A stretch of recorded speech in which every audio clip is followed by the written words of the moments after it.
As the investigation proceeds, more details have emerged suggesting similarities between Sunday's crash of an Ethiopian Airlines Boeing 737 MAX 8 jet and another deadly MAX 8 accident in October. Here are 5 things to follow as the investigation continues.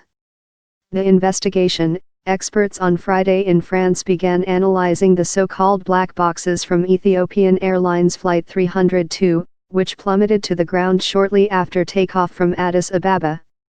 Preliminary satellite data suggests that the jet's flight path was similar to that of a Lion Air MAX 8 that crashed October 29 in Indonesia.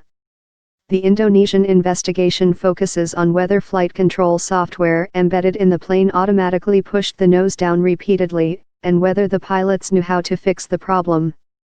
Earlier this week, investigators searching the wreckage in Ethiopia found a part that controls tail surfaces used to make the plane rise or descend. The surfaces, called horizontal stabilizers, were tilting up, which would have caused the plane's nose to drop, according to a person familiar with the matter who spoke on condition of anonymity.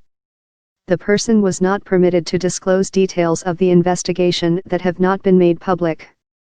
The 737 MAX has flight control software that can automatically tilt the stabilizers if sensors detect that the plane is in danger of losing aerodynamic lift from the wings, which is necessary to stay aloft. That is suspected in the Lion Air accident. It is too early to know whether the software or something else tilted the stabilizers up on the doomed Ethiopian plane.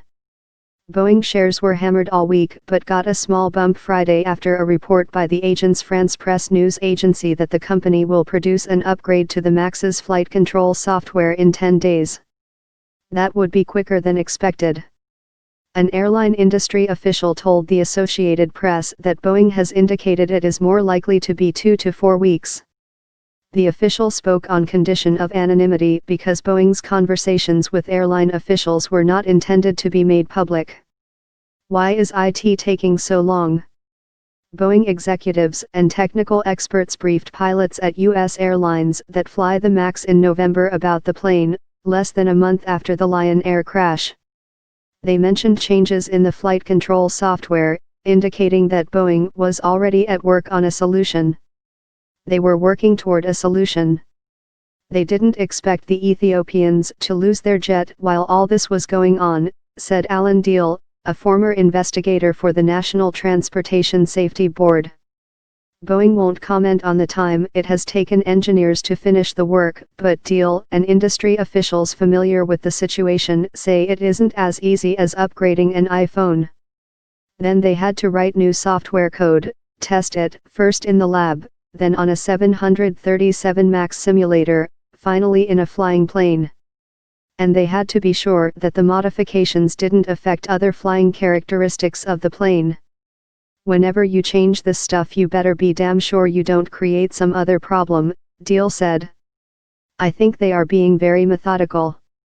Cost for Boeing. The 2 deadly crashes and the worldwide grounding raise 2 risks for Boeing: financial losses and a reputational damage. Analysts think Boeing can overcome both if the company convinces regulators relatively quickly that the problems with the plane and its flight control software, and there are no more accidents. Norwegian Air CEO Bjorn Kjos has said his airline will seek compensation from Boeing.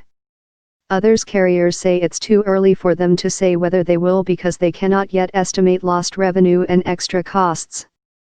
Those numbers depend on how long the planes end up parked. Boeing already faces lawsuits over the Lion Air crash, and lawyers say the second crash strengthens their argument that Boeing knew the plane was defective and let it fly anyway. Investigators haven't determined the cause of either crash, but Boeing would face large payouts to the families of passengers if the MAX plane is found to be at fault. Boeing has $7.6 billion in cash, but new revenue could face a hit because the company suspended deliveries of the MAX on Thursday. Travel disruptions. There are about 370 MAX jets now parked at airlines around the world, including 72 in the United States. Because the MAX is so new, it accounts for a small percentage of the global fleet of about 24,000 airliners. American Airlines canceled about 85 flights Friday because of the groundings, some scheduled for its 24 MAX 8s and others on planes being used to fill in for the now parked MAX 8s. United Airlines, which has 14 MAX 9s that are parked, canceled 5 flights scheduled for the planes on Friday and used other planes to add 4 flights to Hawaii for displaced passengers, said spokeswoman Erin Benson. The airline said in a securities filing Friday that the financial and operational impact of the grounding will increase if it lasts into the peak summer travel season. Helene Becker, an airlines analyst with the Cowen Research Financial Services Company, said if the planes are grounded for a long time, ticket prices could rise because there will be fewer seats for sale if demand remains steady. Southwest experienced a bookings decline last year fall after one person was killed by a piece of engine debris on a flight last year. The MAX 8 crashes in Ethiopia and Indonesia killed 346 people. Travel insurance companies expect a record number of claims from travelers whose flights scheduled on the MAX planes have been cancelled. David Koenig can be reached at